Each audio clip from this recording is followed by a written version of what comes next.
morning, everybody. It is 10 a.m. in the morning on the 8th of September 2021. Yay, hump day. Yeah, hump day. Okay, well, real quick. First thing we're going to talk about, we got two things we're going to talk about. First, we're going to talk about a rumor of a supposed move up of a movie. Now, this one movie is a Marvel movie. Well, it's a Sony Marvel movie, so it's not in the MCU yet. Uh, but we're going to be talking about real quick Venom 2, Let There Be Carnage. Now, this is a sequel to the very much underappreciated Venom movie that came out about 2.5 years ago or so. Yeah, about that. About 2.5, 3 years ago. A movie was supposed to release earlier this year. Well, actually, it was supposed to release last year, but because of Bob. Nope. So, yeah. So it got pushed back once. It was supposed to release, I think, around June or something, I think, originally. And then they moved it to September. And then they moved it to October 15th. Now, a lot of people who are Spider-Man fans really like Venom, especially with Matt Hardy, the way he portrayed Eddie Brock. And remember, this is a different Eddie Brock than the original comic storyline canon. Um, I think the problem is a lot of people don't really understand the concept of Venom. no. And I thought the movie was good. I think Tom Hardy did an excellent Yeah, job. I mean, I like how they had him, and he didn't look, like I said, he looked disheveled like the whole film, but he's supposed to be dying from cancer in the film, yeah. and I like how they portrayed that and everything. I think Tom Hardy's a great actor. I think he's very underappreciated. Um, Now, something I will say that this new one has Woody Harrelson, which you guys don't know. He's a clown. Yeah. He's playing Cassidy, who is Carnage. If you guys don't know who Carnage is, he's real quick. So you guys know Eddie Brock and Venom are in a symbiotic relationship. Now, what that means, and this is scientific terms, this ain't some stupid little PC thing. Okay, a symbiotic relationship is basically as where two different species rely on each other to survive. Period. Period. Okay.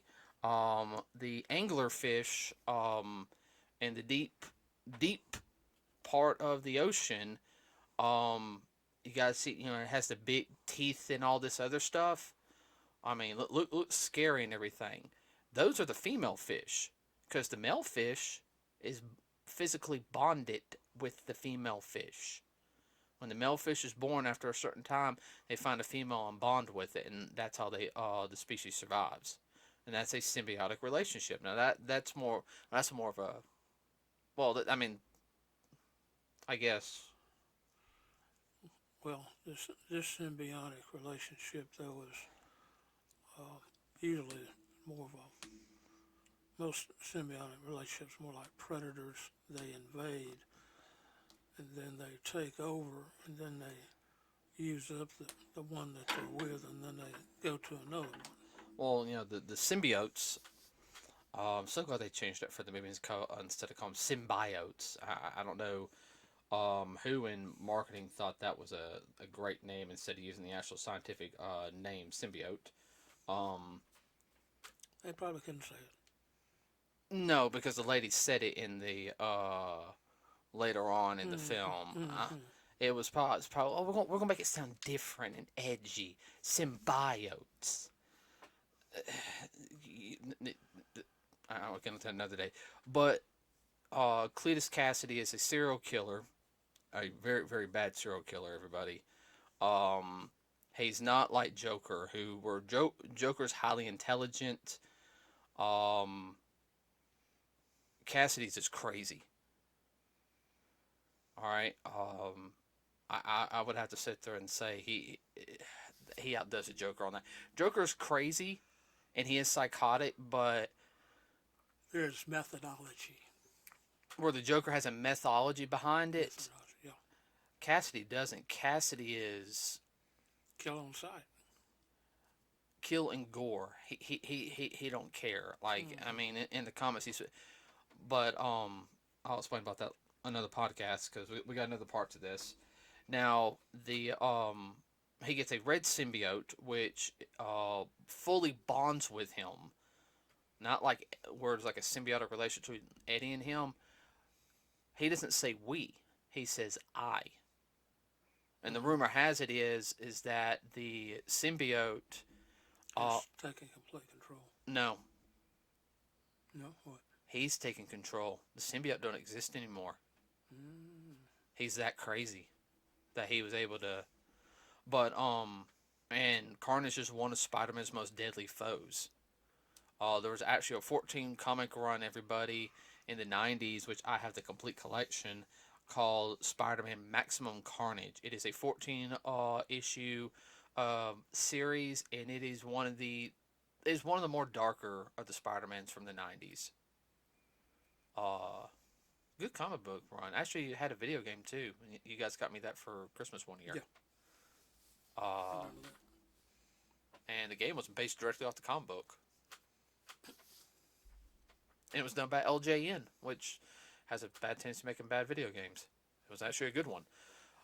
So supposedly it's supposed to be moved up to the first weekend of October, which will be October 1st instead of October 15th, which I think that is a smart move due to the fact is you have Halloween Kills coming out the same weekend. Yeah, that was a good marketing strategy. That's the rumor right now, everybody. So if you hear anything on that one, I'm gonna be keeping up to date on that one on when the if the release date of Venom, uh, Venom 2, Let There Be Carnage. If it gets moved up, I will we'll post something on it. So anything you want to add real quick? No. Well, if you don't know what a symbiote is, look it up. What they're trying to make this come across as like Carnage and all that. They're just like a virus that just took over a human. Yeah, well, I mean, the Eddie's sister and says is what they do. They find a planet, they take over and everything, and that's how they spread around. Yeah. Um, but let's see. Now, another film we're going to talk about real quick is we're going to talk about Shang-Chi again and the Legend of the Ten Rings, which, if you guys don't know, a lot of people were on the fence about it. I remember when we saw it and we heard about it, we were really excited because we only saw like a what was like a um God, what was it? I saw was it on Instagram or something or something like that? We saw like a little Mm-hmm. 30-second like little clip of some of the actors playing around.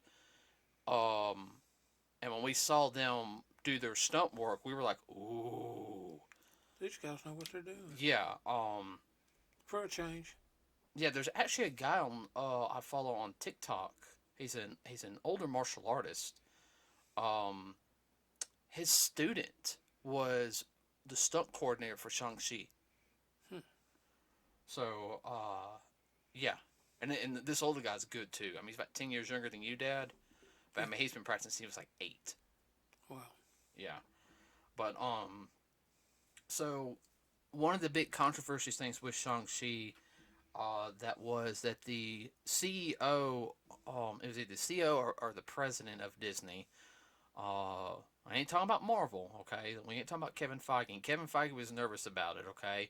Wish I could understand Kevin Feige being a little nervous due to the fact is you got the higher, he's kind of battling the higher ups a little bit and stuff like that.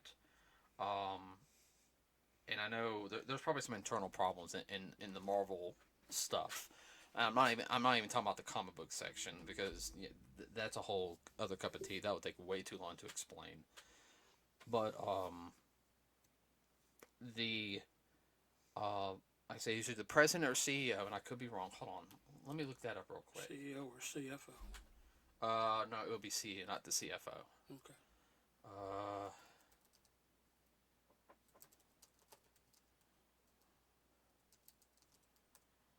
Well, not knowing how they're going to put this movie together and thinking it may be a little too Disney for their audience. okay, all right, no. It was the DC CEO, and Kevin Feige has stated that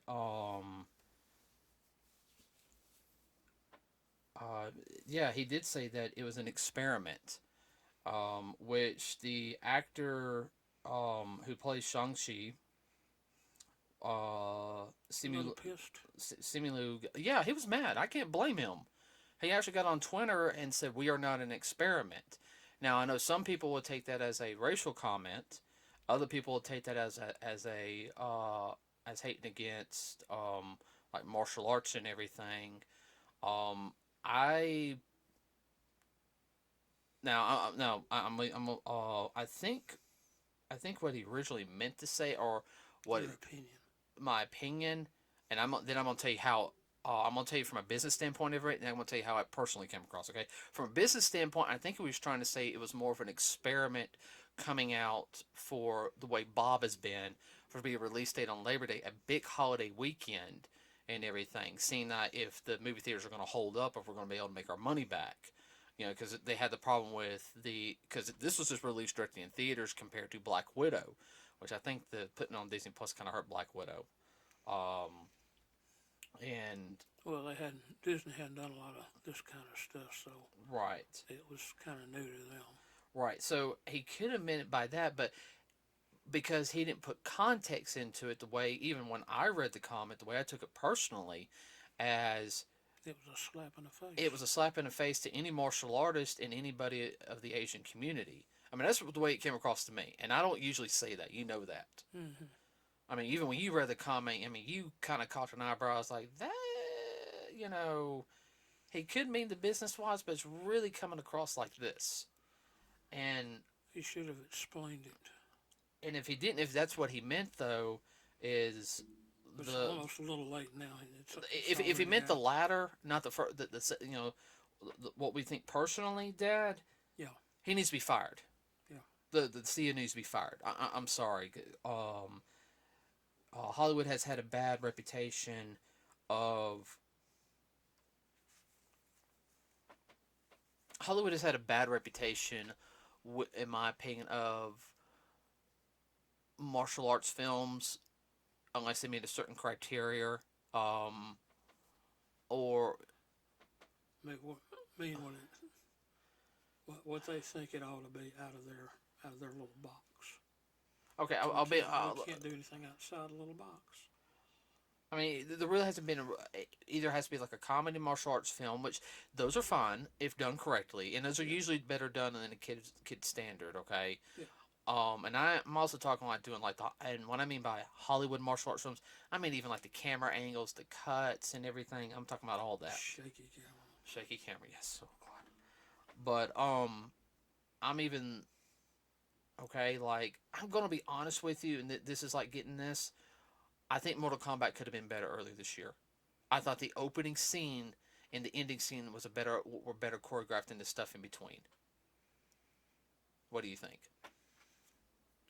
Yeah, because they want too much of the same old, same old. Now that opening scene was good. Mm-hmm. I mean, but another example is now I haven't seen any of the John Wick films. Okay, and I have nothing against Keanu Reeves. He's a great actor. He does a lot of good martial arts stuff because I know he really practices. All right, I know he knows how to use a gun and everything. That's part of his character. He uses gun and really close quarters combat. Okay, but everyone wants it like that. And this was a true martial arts film to me. Is what it felt like, Yeah. and it did really good in the box office. Everybody, and that's the reason why we're talking about this. But Simu Liu actually got on Twitter and said, like started a rant, and you know Kevin Feige was, I know, kind of biting his nails, thinking like, oh, this might hurt us in a sense. I think he was more afraid of getting pulled on the plug. But for with Bob going on, now the movie cost $150 million. Everybody, I do know that because I've actually looked it up, and you can actually look that up how much it cost. You can just Google how much Shang-Chi cost. Just on average, it's around $150 million. It's a lot of money, but it really wasn't that bad. I mean, I've seen other films, you know. Well, a dollar isn't worth as much either. But Well, no. Let's not get into. I know. All right. But domestically, the movie made $90 million. Internationally, it made 56,200,000. Okay, so worldwide on opening weekend, it made 146,200,000. Just 4 million under breaking even. It's going to break even, Well, it should make money. and it's going to make money, and that shows me. And I know a lot of people are on the fence. It can be done. I think that's what they're afraid of. They're afraid they may have gone too far out on a limb. Well, you had a lot of people who were working behind the scenes who also helped out. Mm-hmm. Um, Michelle, Michelle Yao, Yeah. Yao, I think that's her name. Let me double check. That's the way you pronounce her name.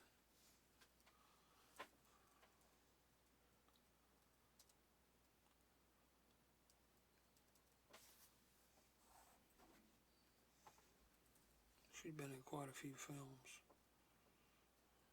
Martial arts types, action types. Yeah, Michelle Yao. I know she probably has some behind the scenes stuff to do with it. I did not say Mitchell. Why do you keep changing it to Mitchell?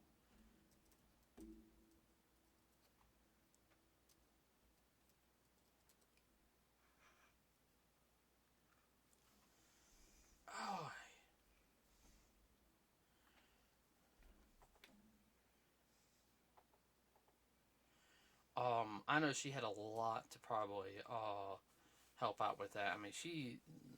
Yeah, she's actually Malaysian. Uh, she was born in Malaysia, Mm-hmm. but